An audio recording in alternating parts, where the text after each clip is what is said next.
This evening, getting under the skin of the Ivy League, those 8 old, definitely distinguished colleges that are known for their ivy-covered buildings and their sometimes superior attitudes to other colleges and universities, which often gets under the skin of people who went elsewhere.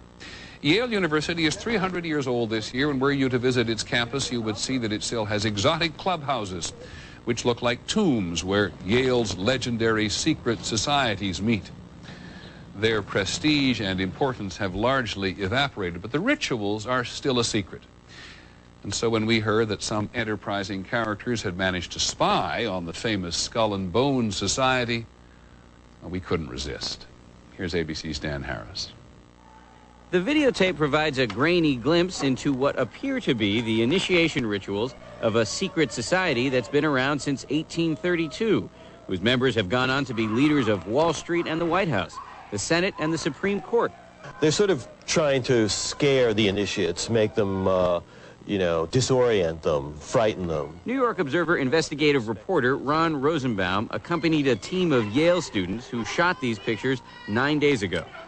Rosenbaum's curiosity about Skull and Bones was permanently piqued when, as a classmate of George W. Bush, he lived right next to the Tomb, the group's heavily fortified home. From their perch, Rosenbaum and his cohorts taped the tomb's courtyard.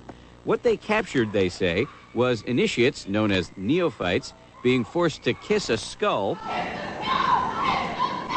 then members performing a mock killing. It may look like your average fraternity nonsense, but Rosenbaum says it's not. Even though it may seem silly to us, it seems to mean something to them, and you can't argue with the success of Skull and Bones. True.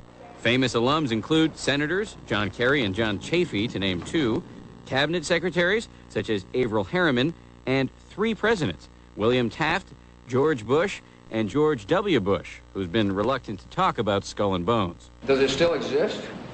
The thing is so secret, I'm not even sure it still exists. In recent years, by many accounts, the on-campus influence and allure of Skull and Bones has waned dramatically, and there is no proof that the rituals recently caught on videotape are the same ones performed by the current president. Still, Rosenbaum says the tape is a valuable artifact, an extremely rare view into the secret society that groomed the American ruling class for generations. Dan Harris, ABC News, New York. That's our report on World News Tonight. Don't forget Nightline.